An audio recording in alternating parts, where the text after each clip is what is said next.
सकता है कि रूस जो है वो युद्ध को और बढ़ाए, लेकिन कितना बढ़ा सकता है? अगर बढ़ा सकता तो वो ऑलरेडी युद्ध को सेटल कर चुका होता। नहीं बढ़ा पाएगा तो युद्ध खत्म करना रूस भी चाहेगा और युद्ध खत्म करना यूक्रेन भी एक लिहाज से चाहेगा, लेकिन एक पोजीशन ऑफ स्ट्रेंथ से चाहेगा। तो मेरे ख्याल वो एक कश्मकश अभी चल रही है इन दोनों के बीच में, और उसी के तहत देखिए हम लोग जब इसकी तुलना करते हैं ना कि अगर भारत के अंदर किसी आतंकी गुट ने इस तरीके का हमला किया तो हमारा रिएक्शन बहुत तीव्र होगा, लेकिन वहां पर तो युद्ध ऑलरेडी चल ही रहा है ना। ये तो नहीं है कि रूस जो है वो कीव के ऊपर अटैक नहीं कर रहा या शेरसन के ऊपर अटैक नहीं कर रहा। त्वरित कार्रवाई हो सकती है रूस की तरफ से? अब कुछ ना कुछ तो रूस करेगा, लेकिन देखिए आप अभी चंद दिन पहले उनके बहुत सीनियर अधिकारी को एक बम से उड़ाया गया, उनका कत्ल किया गया यूक्रेनी सीक्रेट सर्विस द्वारा। तो अभी तक तो ऐसा कुछ खास नहीं किया रूस ने। तो मेरे ख्याल वो युद्ध की ही प्रक्रिया में एक और अध्याय जुड़ा है ये।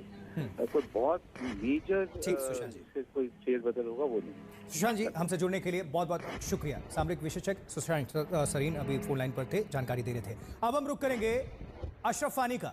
अशरफ लगातार कई युद्ध क्षेत्रों में जाते रहे हैं।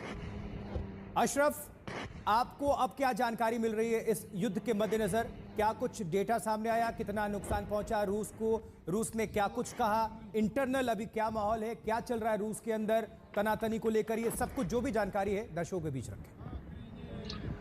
आशुतोष, रूस ने इस हमले को बहुत गंभीरता से लिया है, क्योंकि पहले ही जैसे मैं पहले बता रहा था कि अभी तक कमांडर जो मारा गया है बायोलॉजिकल और केमिकल वेपन्स का, जो उसके हेड थे, उनके हत्या का अभी बदला जो है कल से चुकाना शुरू किया था रूस ने।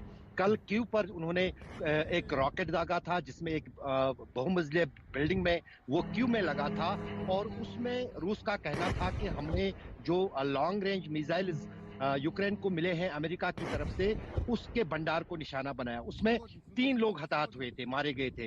लेकिन आज का जो ये हमला जो यूक्रेन की तरफ से किया गया है ड्रोन्स, सुसाइड ड्रोन्स से, वो कहीं ना कहीं रूस के लिए काफी जो है चुनौती भरा भी है और उससे नुकसान भी हुआ है, क्योंकि ये एक सिंबॉलिक होता है। भले से ही इसमें कम लोग मारे जाएं, लेकिन कहीं ना कहीं कजान में जाके कोई जो है सुसाइड ड्रोन वहां तक जाके उसको जो है निष्कर्ष नहीं कर दिया या विफल नहीं कर दिया रूस ने, वो कहीं ना कहीं रूस के लिए बहुत बड़ी चिंता की बात है।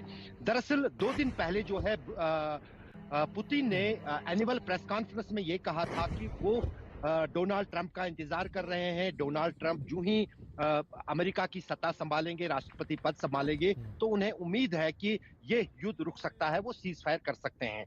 क्योंकि ठीक है, अगर हम डोनाल्ड ट्रंप और पुतिन की केमिस्ट्री देखेंगे तो वो पहले भी विचार विमर्श कर चुके हैं जब फर्स्ट टर्म था डोनाल्ड ट्रंप का। लेकिन अब जो है वो कहीं ना कहीं वो जो सोच है वो बदल सकती है पुतिन की, और इस ड्रोन का हमला बड़ी कार्रवाई के साथ जो है रूस कर सकता है। अशरफ, नजर बनाकर रखिएगा, दोबारा आपका हम रुख करेंगे। बहरहाल आपका बहुत बहुत शुक्रिया। वहां कश्मीर श्रीनगर में आपकी मौजूदगी है, तापमान माइनस में है, लेकिन रूस में और